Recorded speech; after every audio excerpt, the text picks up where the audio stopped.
Hello, welcome to the Rhode Island Small Business Coalition live forum. I'm your host, David Dadekian, a small business owner here in Rhode Island. I own Eat Drink Rhode Island. And we've got another fantastic guest with us this week. He's got limited time today, so we're going to jump right in with General Treasurer Seth Magaziner, who's also a candidate for Congressional District 2 here in Rhode Island. So Hi, David. How please are give you? a nice welcome on Facebook. If you have comments and questions and things like that, put them there in the chat on Facebook. And we've got Treasurer Seth Magaziner here with us. Welcome, sir. Well, thank you for having me. It's great to be here. It's great to have you here. I really appreciate you taking the time to have this conversation. I know it's an extremely busy time of the season for you. Have you filed yet? Have you done your paperwork? Yep. We filed. We are running to stand up for Rhode Island in Congress and to fight for small businesses, fight for education, clean energy future, and we're getting a great response. We're off to a great start, and I'm very grateful to you for the work of your organization in lifting up Rhode Island small businesses and our food and beverage and hospitality sector, which is very much the lifeblood of our economy. So thank you. Yeah. Thank you. I appreciate you saying that. There's a million different topics. Obviously, we could talk about in regards to Congress and what's going on, in the race. But we'll try and stick and focus to small business here today, since this is the Small Business Coalition forum. Why don't we start with it's a packed race. Let's not get around. There's a lot of Democrats running. The primary is September 13th. So that's the first step in this race is the September 13th primary, and then whoever comes out of that, obviously you hope it to be yourself, will be facing Alan Fung for the general election in November.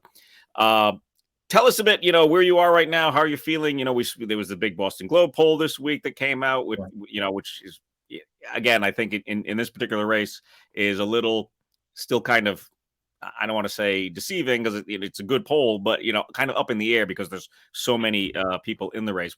How do you feel? What do you think about that We're poll? feeling great. So, what motivates me is I'm a new father. I have an 8-month-old baby, Max, at home, and I want him to grow up in a world that is fair and just and safe and full of opportunity. And I want to make sure that he has a bright future and that all of Rhode Island's children do. And so in Congress, I want to prioritize moving us to an affordable clean energy economy, a sustainable economy. I want to prioritize supporting small businesses and making sure that we have a fair economic landscape for small businesses relative to the bigger players. Want to lower the costs of doing business, particularly the cost of healthcare for Rhode Islanders, and make it easier for Rhode Islanders to get access to high quality, affordable care and lower costs on prescription drugs in particular. And fight for common sense gun safety legislation and support a woman's right to choose. I would say that we're off to a great start. So what we're seeing is a great response to the fact that I'm the only candidate in the race who has spent real time in every community across District 2 working with people to solve problems. I've spent time working in Johnston and Cranston to build new elementary schools, working in West Warwick to help that town convert to their buildings to clean energy. The town of West Warwick has not paid an electric bill on their town buildings in 5 years because we helped them build solar panels and windmills from the clean energy funding program that I created at the State Infrastructure Bank. I created a program called Bank Local, where we have moved millions of dollars of the state's cash that our office manages to local community banks and credit unions to support small business lending. We've helped more than 400 small businesses in Rhode Island get access to affordable capital, small business loans, to help grow and expand and hire more people. So, I think we're getting a great response because what sets us apart is that I've spent time in every community across District 2 working with people to solve problems and get things done. We've got a very good lead in the polls in the primary, which we're excited about. And in the general, we're the only Democrat within, striking distance of the Republican opponent. And I think that's important because, in my view, at least, the Republicans in Washington have become radical and extreme, and we don't want them to take control of Congress again. Well, let's talk about that a little bit. I mean, we don't really, we try to remain relatively neutral here with the Small Business Coalition, but it's less a case of Democrat and Republican and more a case of just everything seems roadblocked. Yeah. how do you see that changing? I mean, you mentioned some of the small business initiatives that you worked on, here in the state as a general treasurer, but across the country, when you're dealing with a large body of all sorts of personalities. Let's be honest. Yeah. Across the whole spectrum. How do you see that working? How do you see that being able to, you fit in? How you would engage? And again, bringing it back a little bit to small business. How would it work for that type of the sector of the economy? Yeah, so I have a track record of working across the aisle to pass legislation here in Rhode Island on a bipartisan basis, and I'll bring that experience to Washington. I'll just give you two quick examples. The very first bill that I passed when I took office as state treasurer was a bill called the ABLE Act that created tax-free savings accounts for kids with disabilities and their caregivers. That was a bill where we had a Republican lead sponsor in the House and a Democratic lead sponsor in the Senate. We worked with them to draft that legislation and pass it and implement it. So the very first bill that I worked on in Washington was a bill. I'm sorry, in the state house was a bill that passed with bipartisan sponsorship. Similarly, the school construction program that I developed passed the General Assembly with broad bipartisan support and was approved by voters on the ballot in 2018 with more than three-quarters of the vote. So I do have experience working across the aisle to get things done. I'll bring that experience to Washington. And I think that small business is an area where there should be bipartisan agreement. Right. We've seen it in places. So, the PPP program, for example, was a program that, you got to give credit where it's due. It by and large was a successful program. It helped a lot of businesses and workers stay afloat in those early months of the Definitely. pandemic when there were shutdowns and revenue wasn't coming in. And that was bipartisan legislation that was crafted very quickly. And so I do think that's possible. And I think that small business should be a rallying point for bipartisan cooperation. No, it's a very good point. It should be, and it's again, a lot of these things we think about, we kind of call them no brainers, but they end up. I mean, let's be honest. I'm not, here in the state, bipartisanship is relatively easy. I would say, you Yeah. can reach out to anyone in Rhode Island. This is the beauty of Rhode Island, right? I mean, and it really doesn't have these broad divisions, really striking divisions that you end up with on the federal level. And that's where the concern is. I think sometimes is regardless of what side. I mean, if you just look strictly at the numbers, the Republican side of the Congress, when they're in charge, don't seem to want to pass anything, and just it's just unfortunate. But on the other side of it, when the Democrats are in charge of Congress, they can't seem to pass anything. Yeah. So it's really Yeah. an interesting a dichotomy to try and understand. Yeah, there's no question that Washington is broken, and we are more polarized in our politics than at any time in our lifetimes. And I am running to try to change that. I certainly have my values and beliefs. I think my values are in line with Rhode Island values on issues like clean energy and choice and common sense gun safety and protecting Social Security and Medicare. But I also understand that in order for our democracy to endure, the way it's supposed to work is we all go to Washington with our own ideologies and constituencies, but then we try to find, okay, where's the overlap? Where are there opportunities to work together? Right. And I do think that those opportunities for overlap exist. I think that support for small businesses is one of them, and not just in a kind of feel good, symbolic kind of way, but in a way that's actually meaningful. I think that uh, you know making sure that we strengthen antitrust enforcement, for example, so that bigger players aren't allowed to use their market power to snuff out small businesses. That's something that's very important, and where there seems to be some growing bipartisan awareness that more needs to be done there. I think that tackling supply chain issues and high energy costs should Right. also be an Yep. area where there's some bipartisan cooperation. One of the things that the last year I think has shown us, and COVID showed us, is that there are downsides from having supply chains that are not domestic supply chains. Yeah. A lot of the shortages that small businesses are experiencing now um, can be alleviated by onshoring a lot of our manufacturing, re-onshoring a lot of our manufacturing, and producing more in America. Yeah. And Yeah. I Absolutely. think that should be an area where, for example, there ought to be some new bipartisan consensus. Let's make more stuff in America again, so that if there is a pandemic or a war or other global instability, Rhode Island small businesses, restaurants, and others are still able to get the supplies that they need, regardless of what's happening outside of our borders. Well, let's talk about that for a minute. I got actually an interesting case study that just happened to me yesterday, which I think we'll use as an anecdote for this story. I've got a client; they want some new T-shirts made. We went to a local producer here. I'll give them a shout out. It's So Right in Pawtucket. Nice folks, and they gave us the catalog and said, "Okay, what would you like us to produce?" And we looked. We said, "Okay, we want that color. Our logos and this and that." And they said, "Oh, sorry, that color is way out of stock for months and won't be back for months." And Mhm. the reality is, let's be honest, we couldn't get a T-shirt and have a T-shirt made for $12 if that T-shirt that they in Pawtucket can't buy from probably China or Thailand or Indonesia, somewhere overseas, for a few bucks. Yeah. How does that sort of supply chain issue get resolved? How do we understand? Because inflation is also occurring right now at the same time. So how do we have these Yeah. two problems that are occurring? And So I think what are your thoughts? yeah. What are your thoughts on that? I How do think we there's a tackle few that? things. Yeah, I think there's a few things that we can and should do. The first is we should expand our definition of what is essential manufacturing that must be done in America. So, here in Rhode Island, we still have a pretty sizable manufacturing sector. We have 40 Yeah, or 50,000 Rhode Islanders who work actively in manufacturing. A lot of those manufacturing jobs in Rhode Island right now are connected to the defense industry because there are good laws that say that American defense equipment has to be made in America.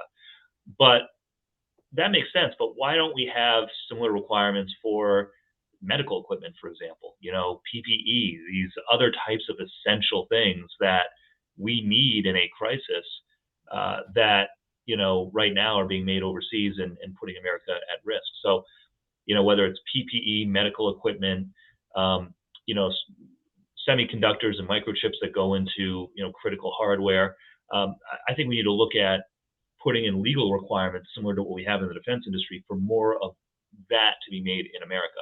Now, pigments for T-shirts may not fall into that category, so let's talk about that. I think that brings me to sort of the second point, which is for any product, even if it doesn't have a national security implication or public health implication, we should be offering tax credits or other financial incentives to bring jobs back to America, and to onshore more of that manufacturing.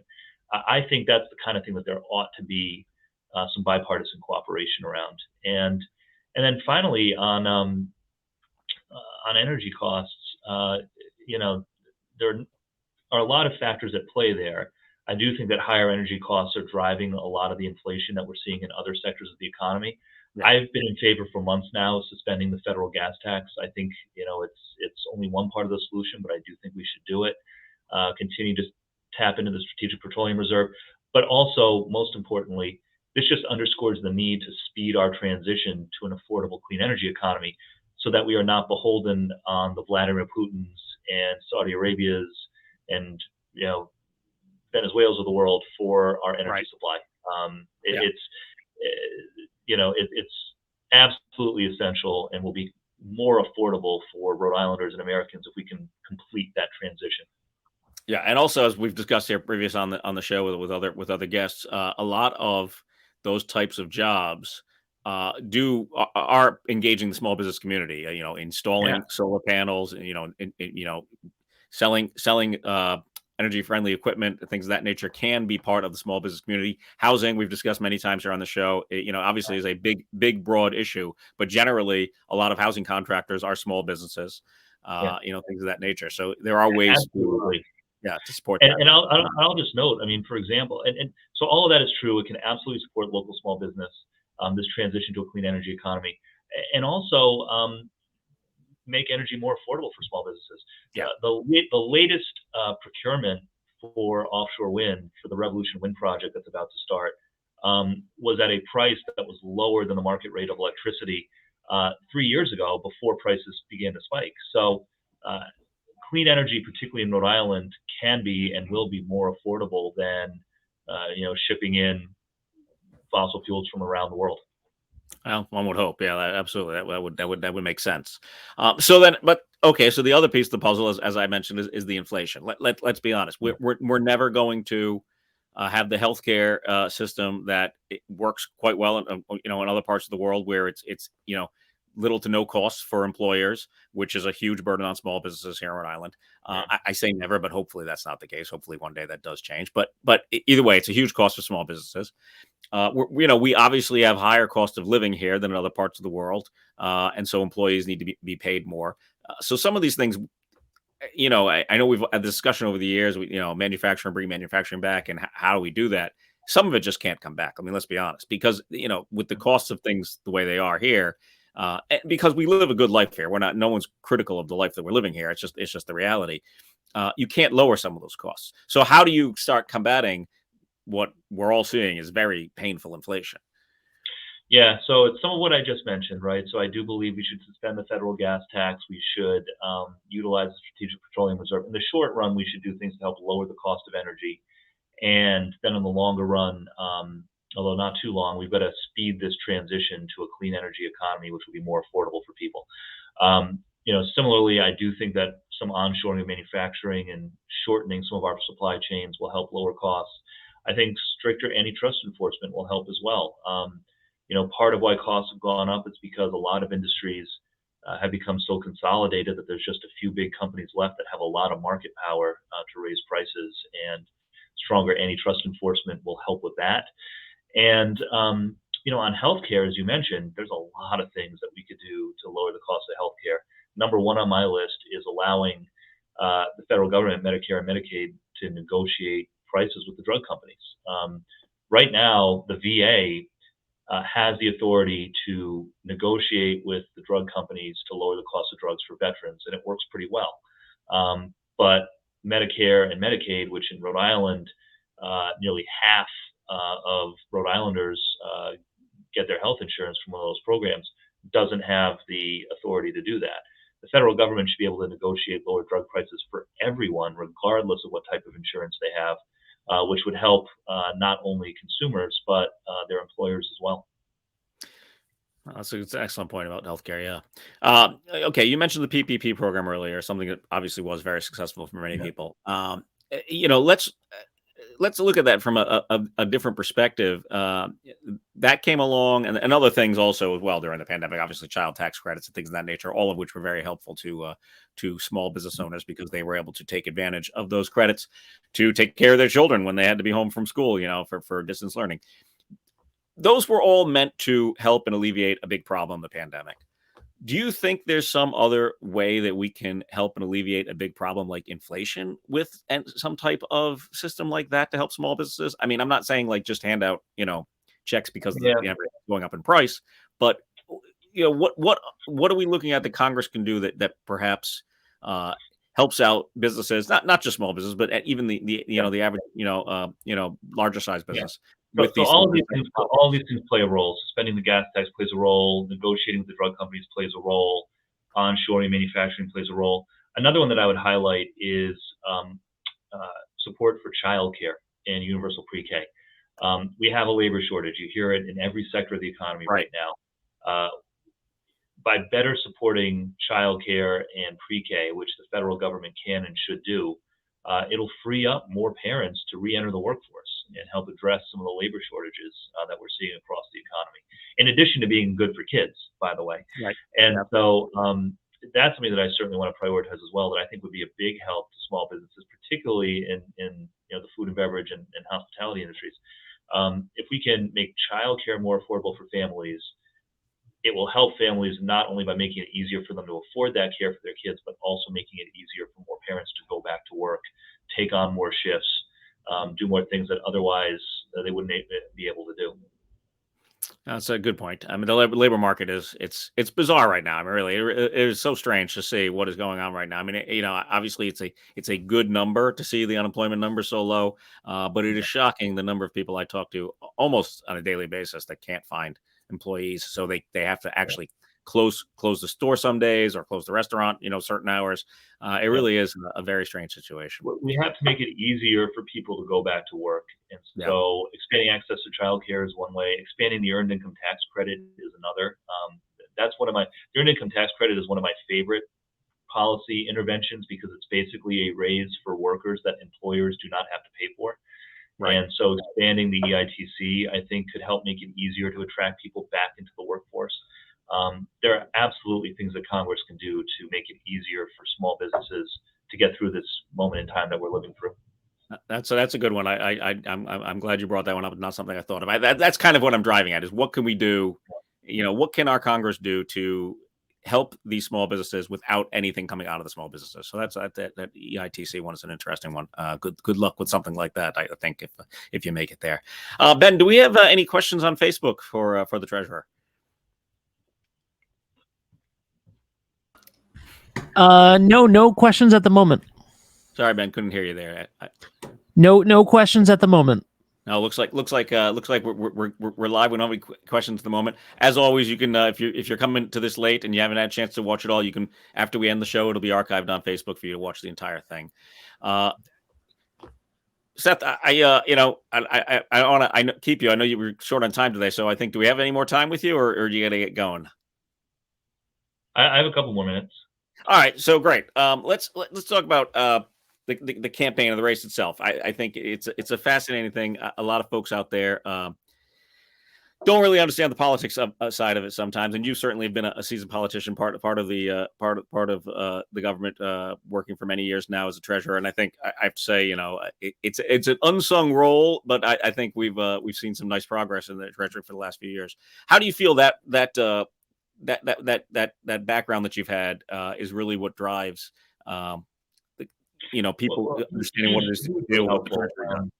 Yeah, hugely helpful. I think that the experience that we bring from the treasurer's office on a range of different issues is a real proof point for the kind of change that we can bring. So on clean energy, again, one of the first things that I worked on as treasurer was starting clean energy programs at the Rhode Island Infrastructure Bank that have put thousands of people to work all across the state on solar and wind and climate resiliency work. As I mentioned earlier, we helped the town of West Warwick with town-owned wind and solar projects that are powering their town buildings. We helped Warwick convert their streetlights to LEDs, saving taxpayers millions of dollars. We helped Westerly build up their infrastructure against flooding and becoming more climate resilient. The school construction program that we started, hugely impactful. Since we launched that program 4 years ago, this is a program that I developed as chair of the school building task force that Governor Raimondo appointed. The plan that we developed is now allocated $2.5 billion to repair or replace 200 schools across the state, from Cranston to Johnston to North Kingstown and everywhere in between. So I can bring that experience to this campaign and to Washington, an experience of actually producing tangible results. And as far as the race itself goes, what I've learned, from being in this for 8 years or so is you never take anything for granted. You have to ask people to. You have to earn every vote and ask people for their vote and not take any election for granted. I've also found that the people who are most successful in government are the ones who are the best listeners. And so I really try my best to get all over the state, all over the district, as I have been doing for the last 8 years, to really hear people's concerns on a deep level and work with people to come up with solutions. Well, so yeah, that's really what I was driving at and trying to understand. But you also left out one key piece of what you've done the last 8 years, which I think, while it doesn't always affect small businesses because pensions aren't part of small business, it's still a huge chunk of what the treasurer's role is. And as someone who's married to a school teacher and counts on that one day, tell us a little bit because it does affect small businesses in that respect. Many of us have partners and have to rely on those types of systems. Where are we right now? How do you feel about it? We're in a good place. So every Rhode Islander deserves a secure retirement, and particularly those who spent their lives serving the community as teachers, as first responders, as nurses, municipal employees. And I'm proud to report that the state pension fund is in better health now than it has been in many years.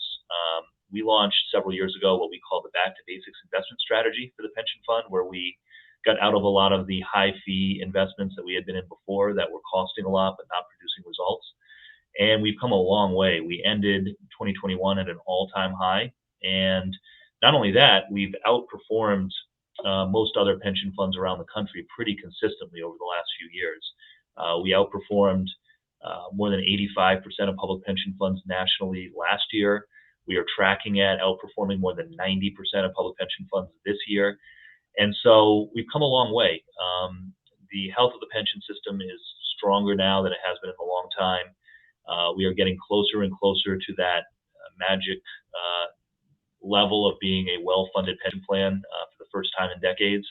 And so we've come a long way. It's good news for the state, certainly for the people who are in the pension system, but also for all taxpayers, because it means that going forward, more and more of the pensions that we pay out are being paid for by investment earnings as opposed to taxpayer dollars. Right.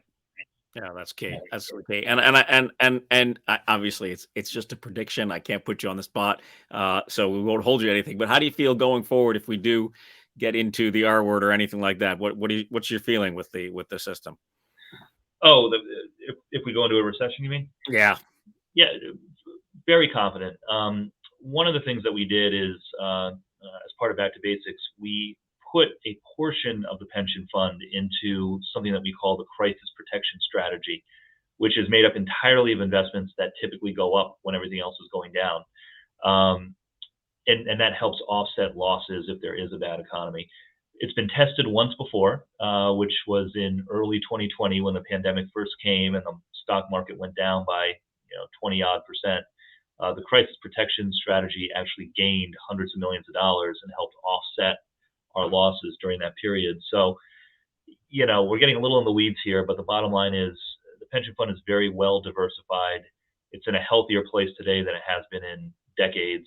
And so, even if the economy continues to slow down, we're confident that the pension fund will continue to progress in a positive way.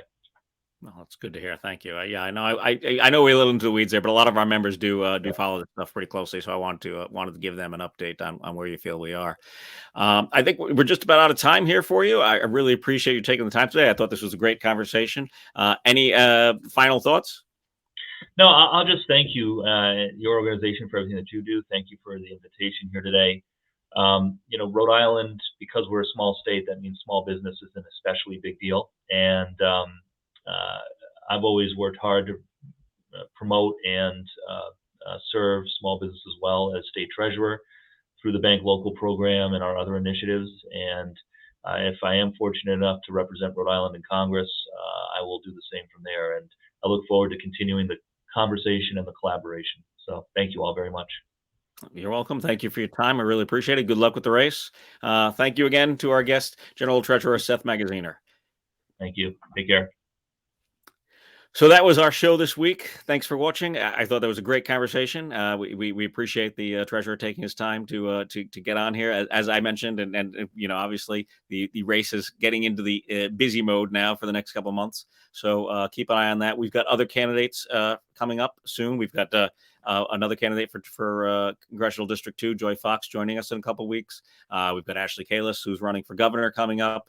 I hope you can, if you haven't seen them, please go back and watch our interviews with Nellie Gorbea and who else did we have on this recent? Oh, Stephen Pryor is running for office as well. So you can check out those recent interviews. And please, as always, go to rismallbusiness.org. Sign up for the Small Business Coalition newsletter. There's lots happening with the coalition. We've already had a one board meeting last month. We're having another tomorrow to bring our small business portal to you. So definitely check that out. Go to rismallbusiness.org and sign up to get notified when the portal is open. Can't wait to have you there. And join us again in 2 more weeks. Thanks again. Take care.